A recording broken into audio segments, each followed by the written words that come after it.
Buddhism के अंदर एक स्टोरी है जिसके अंदर कोई एक आदमी होता है जो रास्ते पर चल रहा होता है। पीछे से उसको किसी ने तीर मार दिया है। अब तीर लगा हुआ है उसको, वो नीचे गिर गया है, खून बह रहा है। वो चिल्लाना शुरू करता है, ये तीर किसने मारा? इस तीर के पीछे ये जो फेदर्स लगे हुए हैं, ये कौन से पक्षी के हैं? क्या इस तीर के अंदर पॉइजन है या नहीं?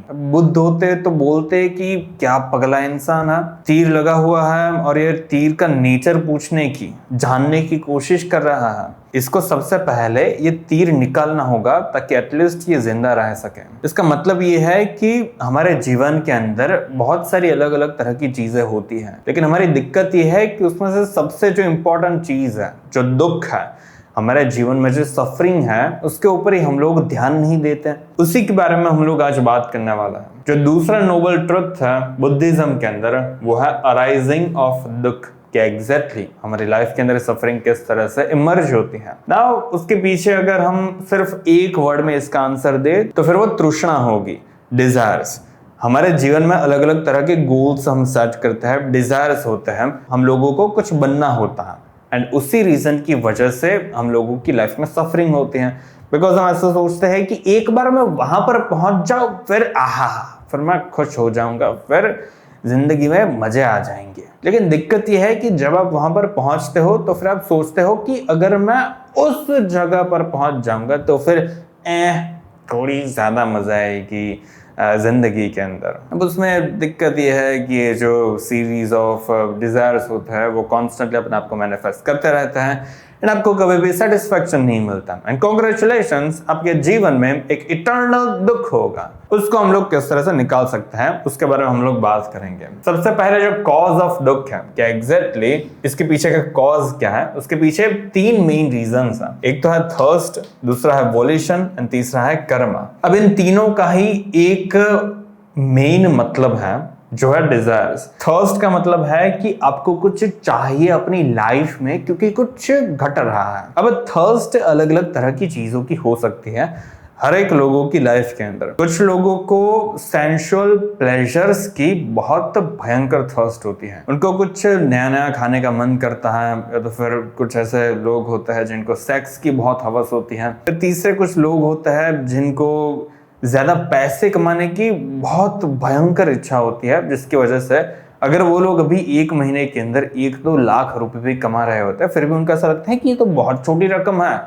उनका घर 3 करोड़ का है एंड यहाँ पर मैं पूरे महीने में 1-2 लाख कमा रहा हूँ। अब मुझे अगर वैसा घर चाहिए होगा तो फिर मैं कैसे लूंगा? इस तरह की चीजें कुछ लोग सोचते रहते हैं। फिर दूसरी चीज है वोल्यूशन। वोल्यूशन का मतलब है कि जब भी आप कोई काम करोगे विलिंगली तो फिर उसके अंदर भी एक दुख होगा। अब मान लीजिए कि आप कोई चीज कर रहे हो तो फिर उसके बदले में आप हमेशा कुछ ना कुछ एक्सपेक्टेशंस रखते हो एंड उसमें दुख है। जब भी आप इस तरह से कोई चीज करते हो एंड आप एक्सपेक्ट करते हो कि बिकॉज मैं पैसे कमाने के ऊपर बहुत ध्यान दे रहा हूं, मैं इंस्टाग्राम एंड यूट्यूब पर मार्केटिंग कर रहा हूं मेरे प्रोडक्ट की। मान लीजिए कि आपने कुछ प्रोडक्ट बनाई है, मार्केटिंग के अंदर आप पैसे भी भर भर के डाल रहे हो लेकिन फिर भी आपको कोई भी रिटर्न्स नहीं मिल रहा है। अब उस समय पर बिकॉज आपकी एक्सपेक्टेशंस बहुत ज्यादा थे कि अगर मैं एडवर्टाइजमेंट करना शुरू करूंगा तो फिर पैसे तो भर भर के मिलने चाहिए, अब सेलिंग तो अच्छे से होनी चाहिए, लेकिन अगर नहीं होगी तो फिर आपके जीवन में दुख आएगा। आप सफर करोगे क्योंकि आपने कुछ एक्सपेक्ट किया था। अब इसका मतलब ये नहीं है कि आप कोई भी चीज करो तो फिर उसके बदले में आपको कोई भी एक्सपेक्टेशंस नहीं रखनी है। मान लीजिए कि आपकी जगह पर कोई एक दूसरा ज्यादा इंटेलिजेंट इंसान होता तो फिर वो कुछ ऐसा करता कि ठीक है भाई, मैं पैसे डाल रहा हूँ, कोई भी सेलिंग हो नहीं रही है मेरे प्रोडक्ट की, स्ट्रेटेजी चेंज करनी होगी। वो जो इंसान होगा वो थोड़ा ज्यादा शार्प होगा, वो पकड़ कर नहीं रखेगा कि अगर इसके अंदर मैं इतनी सारी चीजें डाल रहा हूं तो फिर अभी भी और 1-2 साल के लिए मुझे यही चीज करनी होगी ताकि इसमें से मैं पैसे निकाल सकूं। वो इंसान जल्दी शिफ्ट कर लेगा क्योंकि वो इतना अटैच्ड नहीं था। अब तीसरी चीज है कर्मा।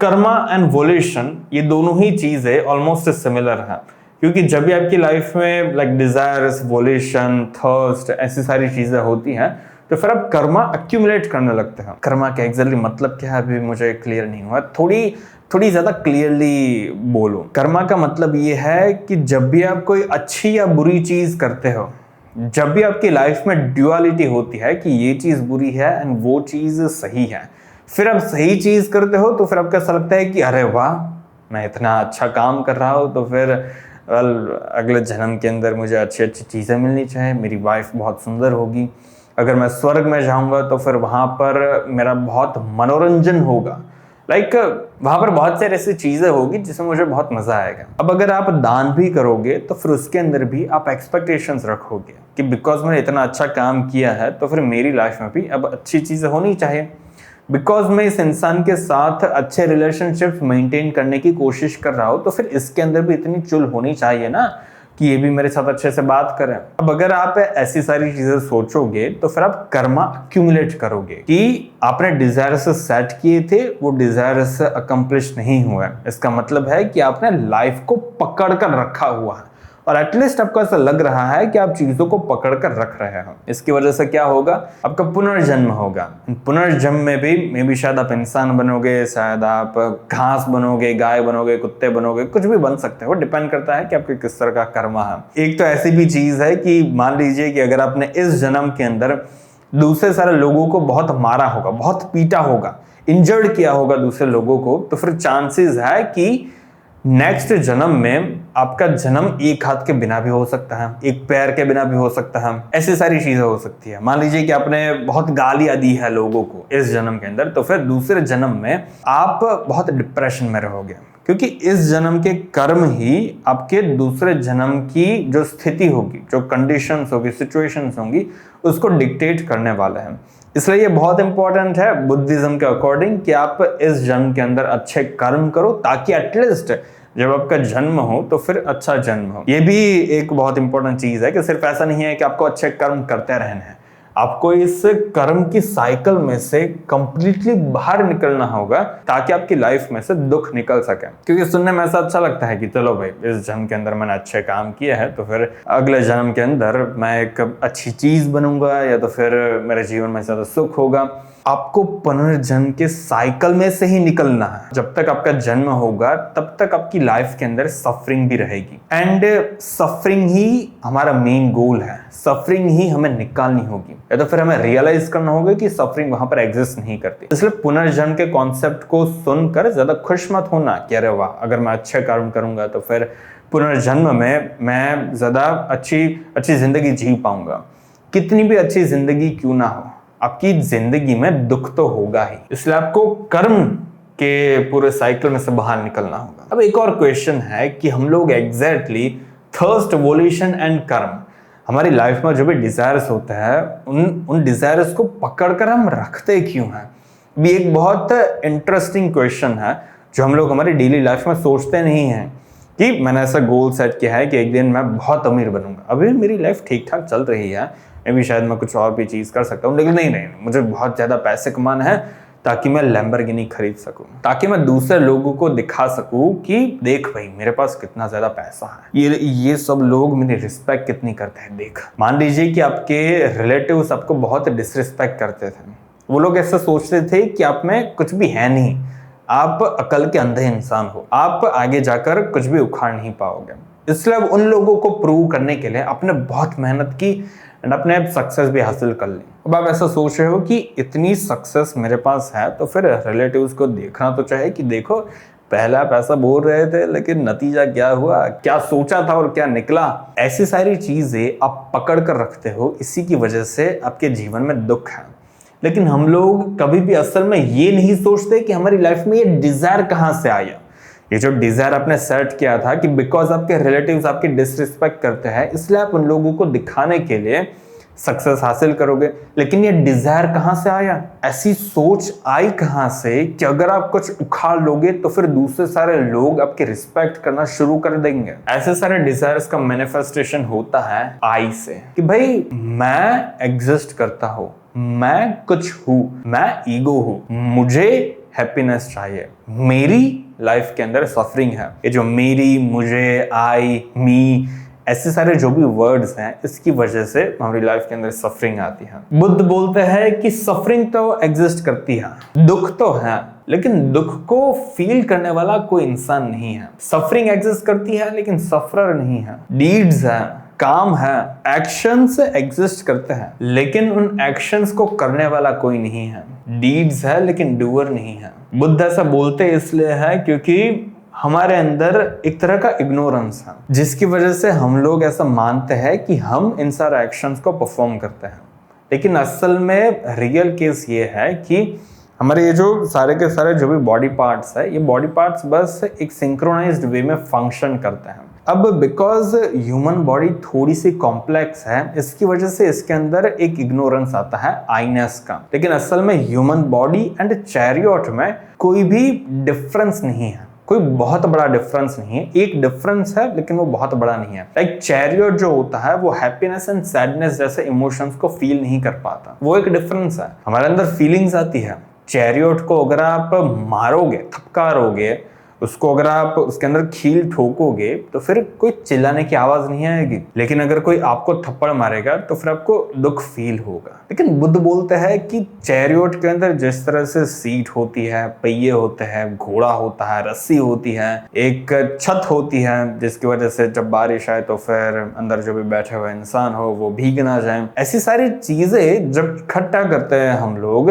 तो फिर एक नेचर बनता है। नेचर क्या है कि उसके अंदर कोई बैठकर एक जगह से दूसरी जगह पर जा सकता है। ये नेचर है चैरियट का। अब असल में चैरियट एग्जिस्ट भी नहीं करता, ये तो बस एक कन्वेंशनल ट्रुथ है। हमारे लिए वो चैरियट एग्जिस्ट करता है। अगर अभी सेंस नहीं बन रही इस पूरे एग्जाम्पल की तो फिर चिंता मत करना, बस 5 मिनट दीजिए, 5 मिनट में आपको सारी ही चीजें समझ में आ जाएगी। चैरियट असल में एग्जिस्ट नहीं करता, वो बस एक कन्वेंशनल ट्रुथ था।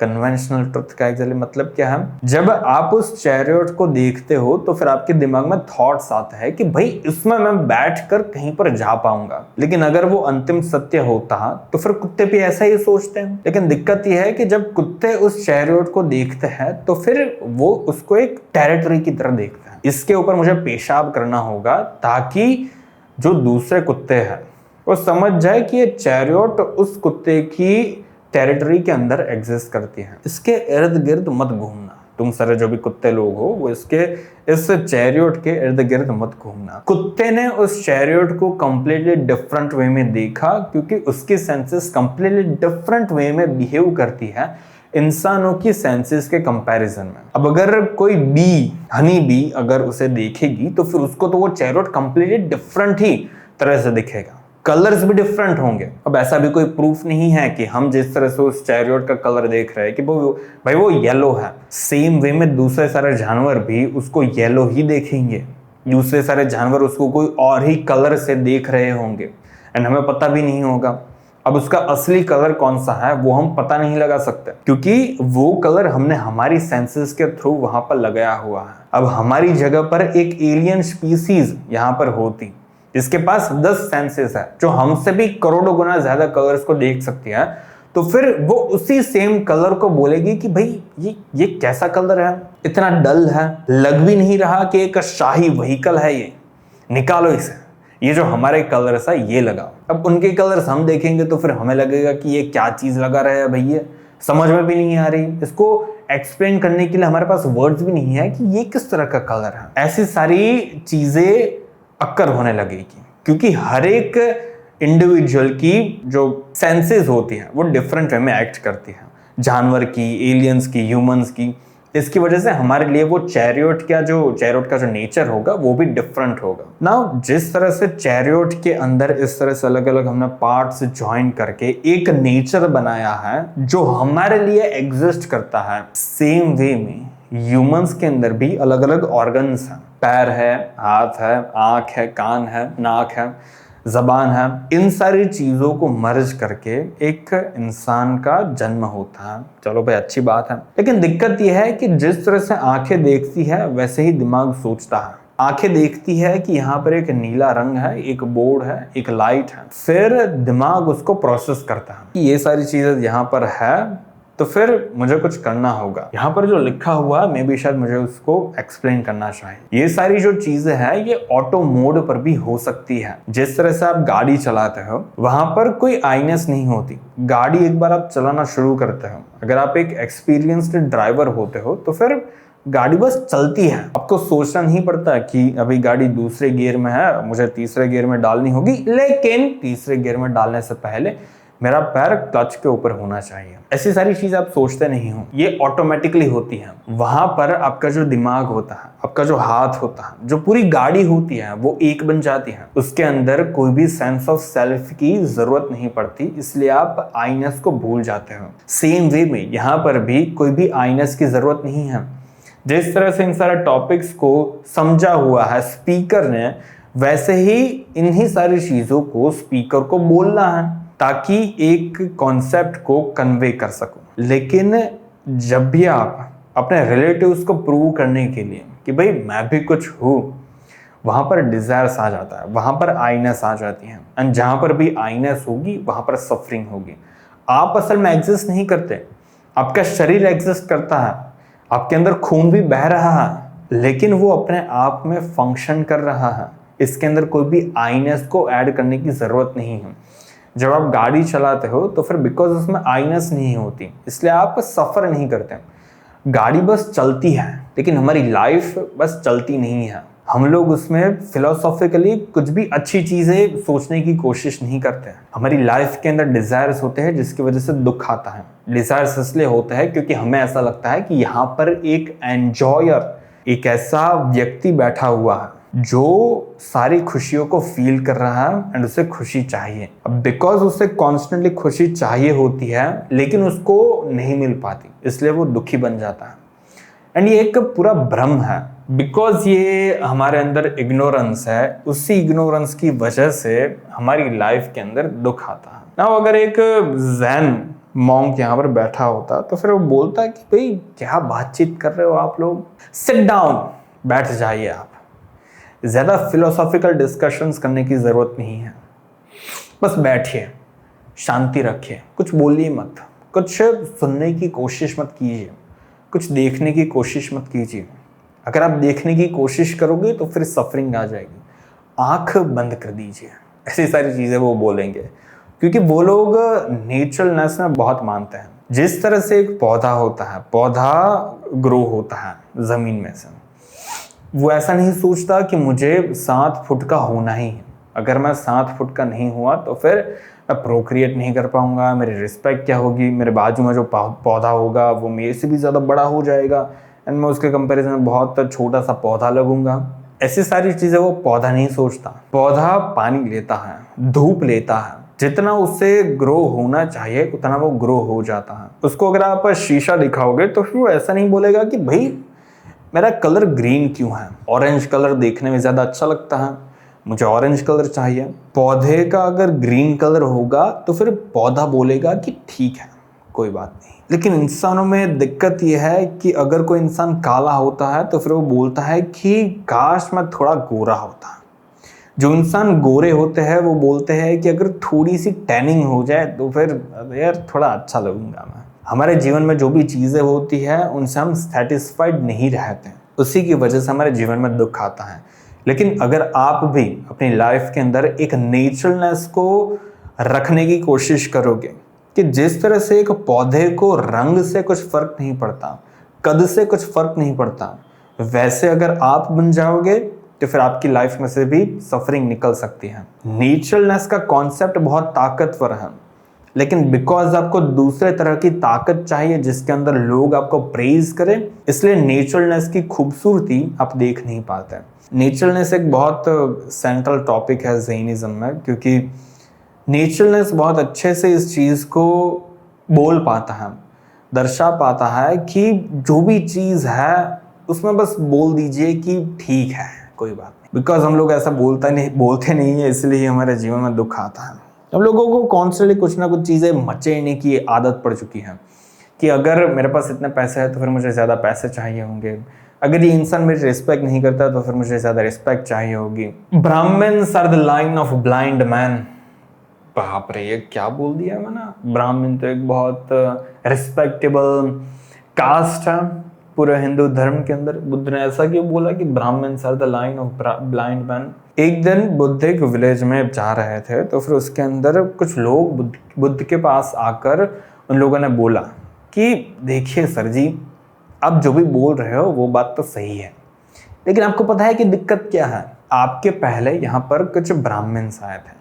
उन लोगों ने बोला था कि हमारा जो सत्य है वो परम सत्य है, हम जो चीज़ बोल रहे हैं उसे मान लीजिए, अगर नहीं मानोगे तो फिर अच्छा नहीं होगा। ब्राह्मण्स ने ऐसा बोला था। अब आप कुछ दूसरी ही चीज़ बोल रहे हो, तो फिर हमें उन ब्राह्मण्स की बात सुननी चाहिए या आपकी बात सुननी चाहिए? तो फिर बुद्ध ने बोला कि देखिए, ब्राह्मण्स में दिक्कत यह है कि वो लोग इन्वेस्टिगेट नहीं करते हैं कि क्या ये जो भी चीज़ वेदांत में लिखी हुई है, वेदास में लिखी हुई है, कर्मकांड में जो भी चीज़ हम करते हैं, क्या उसमें से जो भी चीज़ हमें सीखनी चाहिए, क्या वो हमने सीख ली है या नहीं सीखी?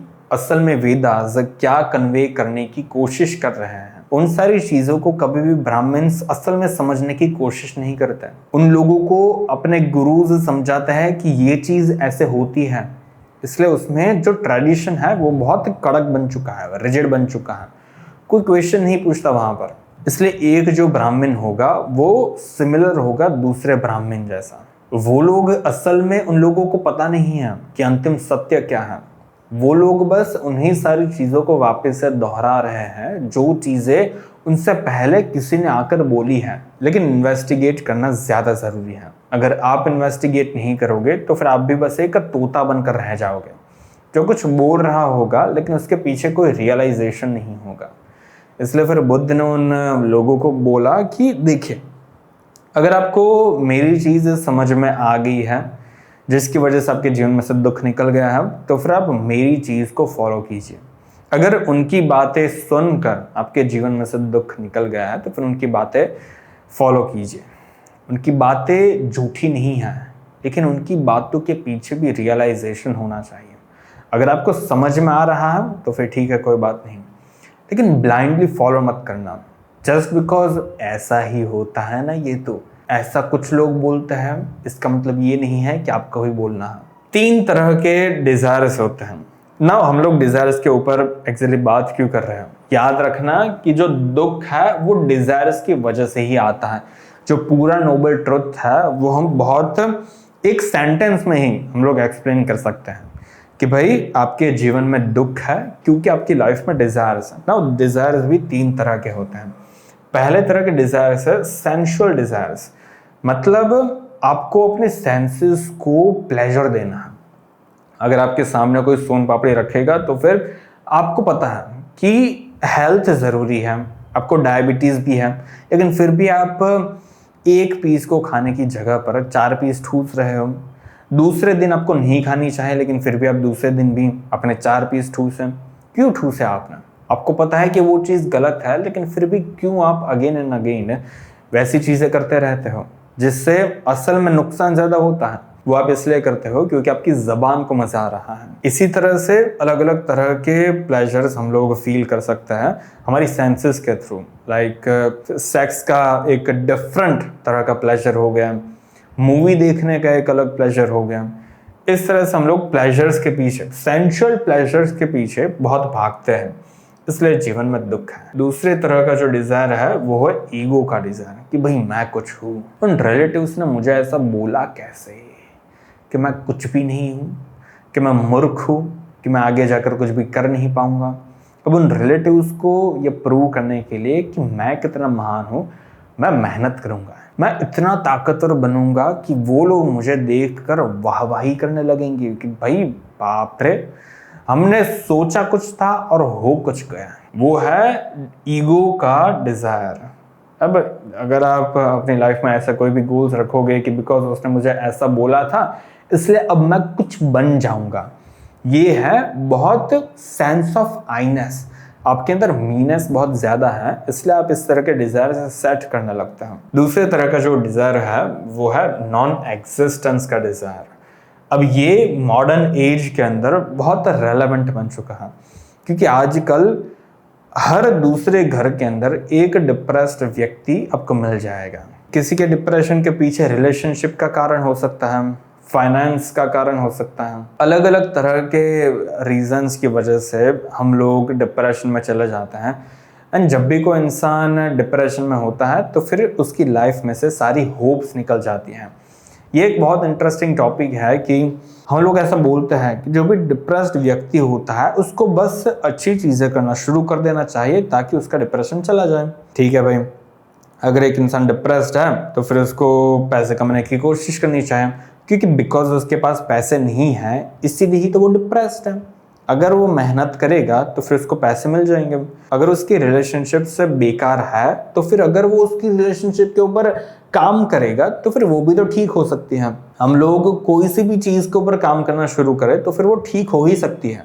एंड अगर ठीक ना हो तो फिर हमें धीरे धीरे ये रियलाइजेशन हो जाता है कि भाई चलो ये ठीक नहीं होने वाली, मूव ऑन कर लेते हैं हम। इस तरह की मैच्योरिटी हर एक इंसान के अंदर कभी ना कभी आ जाती है। लेकिन डिप्रेस्ड इंसान के अंदर दिक्कत ये आती है कि उन लोगों के अंदर फर्स्ट प्लेस पर इतना मोटिवेशन ही नहीं आ पाता कि वो पैसे कमाने के लिए जो मेहनत करनी होती है उस मेहनत को करना वो शुरू करें। अगर आपके पास इतना मोटिवेशन ही नहीं है कि आपके घर के अंदर जो आपने रिलेशनशिप के अंदर तबाही मचा कर रखी है अब उसको फिक्स करना शुरू करो, तो फिर वो कभी फिक्स होने ही नहीं वाली।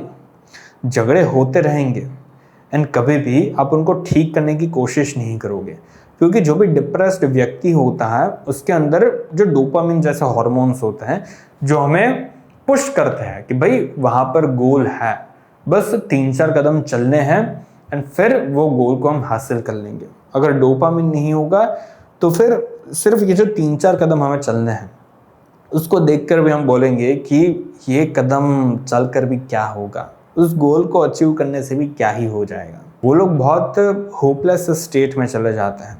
इसलिए उन लोगों के दिमाग में एक तरह का नॉन एग्जिस्टेंस आ जाता है कि मैं तो एग्जिस्ट नहीं करता, मेरी कुछ वैल्यू नहीं है, ना तो इस दुनिया के अंदर कोई भी जितनी भी चीज़ें हैं उन सारी चीज़ों में कोई वैल्यू है, इसलिए जीने का कोई मतलब नहीं है। ये एक तरह की नायलिस्टिक फिलोसॉफी भी इन लोगों ने ऐड कर दी है इसके अंदर। अब हम लोग अरहंत के बारे में बात करते हैं कि ठीक है भाई, मैं तो डफोड़ हूँ, मुझे तो समझ में नहीं आता, मेरी लाइफ में डिजायर्स है। लेकिन जो एनलाइटेंड इंसान है उसकी लाइफ किस तरह की होगी? सबसे पहले तो उसकी लाइफ के अंदर कर्म नहीं होंगे। वो जो भी चीज करेगा उसके अंदर कोई भी वोलेशनल एक्टिविटी नहीं होगी। वह सही बुरे में ज्यादा डिफ्रेंशिएट नहीं करेगा एंड वो बस चीजें कर देगा, क्योंकि उसके अंदर कोई भी सेंस ऑफ आई नहीं है। वो चीजें करेगा, अच्छी एंड बुरी भी सोचेगा, लेकिन अपने लिए नहीं, दूसरे लोगों के लिए। अगर ये चीज दूसरे लोगों के लिए सही नहीं है तो फिर मैं नहीं करूंगा, दूसरे लोगों के लिए सही है तो फिर मैं करूंगा। इसलिए वो लोग कर्म के चक्रव्यूह में से भी बाहर निकल जाता है। एंड कर्म के बारे में हम लोग अभी बात करने वाले हैं। अरहंत के अंदर कोई भी सेंस ऑफ फॉल्स आइनेस नहीं होती। उन लोगों ने इस टॉपिक को अच्छे से समझ लिया होता है कि जिस तरह से एक चैरियट के अंदर पहिए होते हैं, छत होती है, घोड़ा होता है, रस्सी होती है, रंग होते हैं, जब उनको मिलाकर हम एक नेचर क्रिएट कर सकते हैं, एक कन्वेंशनल ट्रुथ हम क्रिएट कर सकते हैं, वैसे ही हमारे ह्यूमन बॉडी के अंदर अलग अलग तरह की चीज़ों को जब हम इकट्ठा करते हैं तो फिर एक शरीर बनता है। इस शरीर के अंदर कोई भी फॉल्सनेस ऑफ आई नहीं होनी चाहिए। उन लोगों ने असल में इस चीज़ को रियलाइज कर लिया होता है। उन लोगों की लाइफ में कोई भी कंटिन्यूटी नहीं होती, या तो फिर आप ऐसा बोल सकते हो कि उन्होंने ये रियलाइज कर लिया होता है कि सभी चीजें एक कंटिन्यूअस फ्लो में चल रही होती हैं। ये रियलाइजेशन भी बहुत इंटरेस्टिंग है। मान लीजिए कि आपकी लाइफ में से मैं हवा को ही निकाल दूं तो फिर क्या होगा? आप नहीं रहोगे। अगर मैं आपको खाना ना दूं तो फिर क्या होगा? आप नहीं रहोगे। अगर मैं आपके जीवन में से टीवी, नेटफ्लिक्स, सीरीज, सारे अच्छे अच्छे फूड आइटम्स जो भी आपको पसंद है, वो सारी ही रिलेशनशिप्स, जिन रिलेशनशिप्स को आप इम्पोर्टेंट समझते हो, उनको भी अगर मैं निकाल दूं तो फिर क्या होगा? आपकी लाइफ में हैप्पीनेस जैसी कोई भी चीज नहीं रहेगी। आप नायलिस्ट बन सकते हो, आप दुखी बन सकते हो, कोई भी चीज हो सकती है, लेकिन इसका मतलब क्या हुआ? स्टार्टिंग में जितनी चीज मैंने निकाली, जैसे हवा और खाना, उससे आपका अस्तित्व कंप्लीटली ही निकल गया। फिर तीसरा जो हमने एग्जांपल दिया कि अगर मैं आपके जीवन में से सारी अच्छी अच्छी चीज़ें निकाल लूँ, लेकिन जो भी सबसे बेसिक नेसेसिटी नीड्स होती है, लाइक हवा, पानी और खाना, वो अगर आपके पास हो तो फिर आप जी तो पाओगे, लेकिन आपके पास खुशी नहीं रहेगी। सेम वे में जितनी भी चीज़ें एग्जिस्ट करती है वो डिपेंडेंट है एक दूसरी चीज़ के ऊपर। जैसे आपकी लाइफ के अंदर अगर आपको खुशी चाहिए तो फिर जिन भी चीज़ों को आप इम्पोर्टेंट समझते हो वो चीज़ आपकी लाइफ में होनी चाहिए, वरना आप खुश नहीं रहोगे। सो आपकी खुशी डिपेंडेंट है कोई और चीज़ के ऊपर। आपकी ज़िंदगी डिपेंडेंट है हवा, खानी और पानी के ऊपर। अगर वो तीनों चीज़ें नहीं रहेगी तो फिर आपके पास जीवन नहीं रहेगा। आप खुद एक डिपेंडेंट व्यक्ति हो, आपकी लाइफ में एक फ्लो है, एक कंटिन्यूटी है।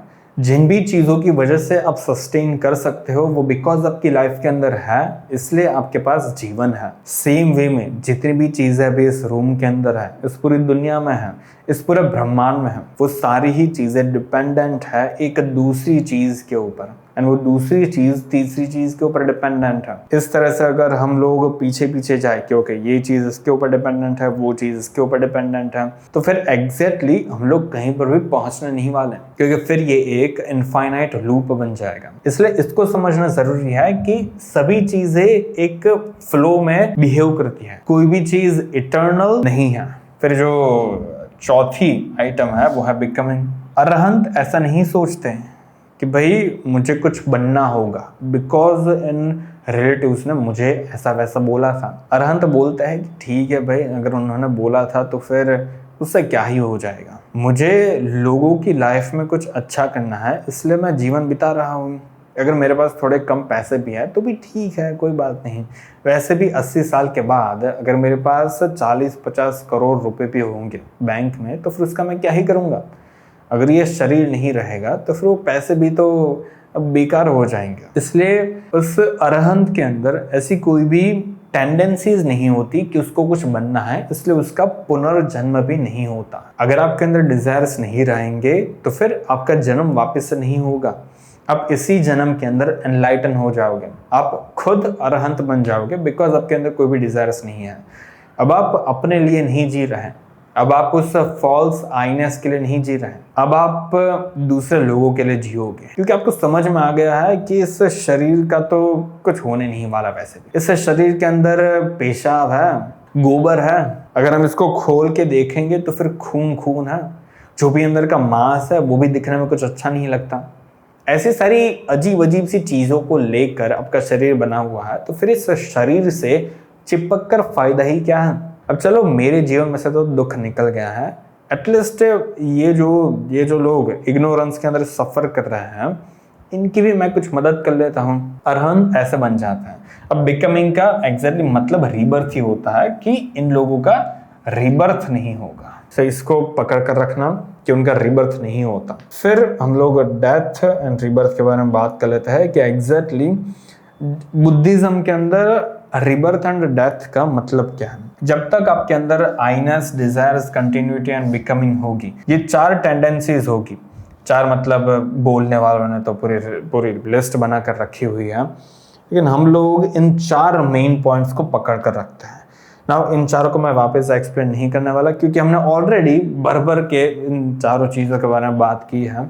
अगर आपको कंटिन्यूटी एंड बिकमिंग के बारे में समझ में नहीं आया है तो फिर आप वापस से इन दोनों टॉपिक्स के बारे में जब हम लोगों ने बात की थी उस टाइम फ्रेम पर जाकर आप इसे समझ सकते हैं। जब तक आपकी लाइफ में ये 4 चीजें रहेगी तब तक आपका रीबर्थ होगा। इसलिए सबसे बेस्ट वे दुख को खत्म करने का ये है कि इन चारों चीजों से निकल जाओ, डिजायर्स रखना बंद कर दीजिए, अपने अंदर ये जो आइनेस है उसको निकाल दीजिए। इस जन्म का दुख भी निकल जाएगा एंड आपका फ्यूचर भी सिक्योर हो जाएगा, आपका पुनर्जन्म भी नहीं होगा। सो ये जो इटर्नल दुख आप पहले फील करने वाले थे वो अब आप नहीं करोगे। ये जो रीबर्थ के बारे में हम लोगों ने बात की, ये एक तरह की कॉन्सेप्ट है जो बुद्धिज्म के अंदर माना जाता है, लेकिन ऐसा नहीं है कि इस तरह के रीबर्थ के ऊपर मैं भी भरोसा करता हूँ।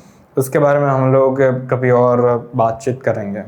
अब इन सारी चीज़ों से निकला कैसे जाए, क्योंकि ये सारी फालतू की चीज़ें नहीं है हमारी लाइफ में। स्पेशली आइनेस एंड डिजायर्स की अगर हम बात करें, क्योंकि ये थोड़े इजी टू अंडरस्टैंड टॉपिक्स हैं, ये दोनों ही चीज़ें बहुत अच्छे से दबी हुई है, इसको निकालना बहुत मुश्किल होता है। अब अगर हम बुद्ध की एक बहुत इंटरेस्टिंग कथा को देखें तो फिर उन्होंने बहुत अच्छे से बताया हुआ है कि एक दिन मुझे एक बूढ़ा आदमी मिला, रास्ते पर सिद्धार्थ जा रहे थे एंड उनके साथ उनका कोई एक सेवक भी होगा तब सिद्धार्थ प्रिंस थे, तब उन्होंने संन्यास नहीं लिया था। जब वो रास्ते पर जा रहे थे तो फिर उनको एक बूढ़ा आदमी मिला एंड सिद्धार्थ ने पूछा, भाई ये बूढ़ा आदमी तो अच्छे से चल भी नहीं पा रहा, इसको अगर मैं कुछ पूछूं तो फिर ये बोल भी नहीं पाएगा, इसके दांत भी नहीं है, ना तो सर पर बाल है, जो 3-4 बाल है वो भी सफेद हो चुके हैं, सुंदरता है नहीं।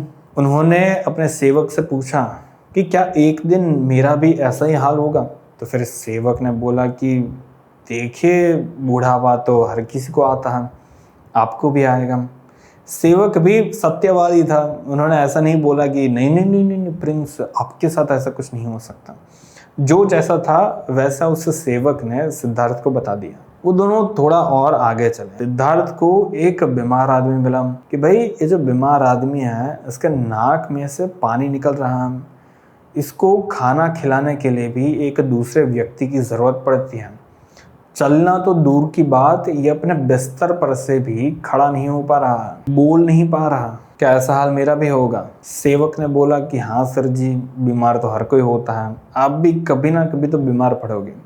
अभी बिकॉज आप जवान हो, अभी आपकी उम्र बहुत कम है, इसलिए अभी के लिए तो चिंता मत कीजिए, अभी आप ऐसे बीमार नहीं पड़ने वाले। सिद्धार्थ ने बोला कि ठीक है भाई, कॉम्प्लेक्स तो है दुनिया। सिद्धार्थ थोड़े और आगे चले वो दोनों, एंड फिर सिद्धार्थ ने देखा कि अर्थी चल रही थी एक मरे हुए इंसान की।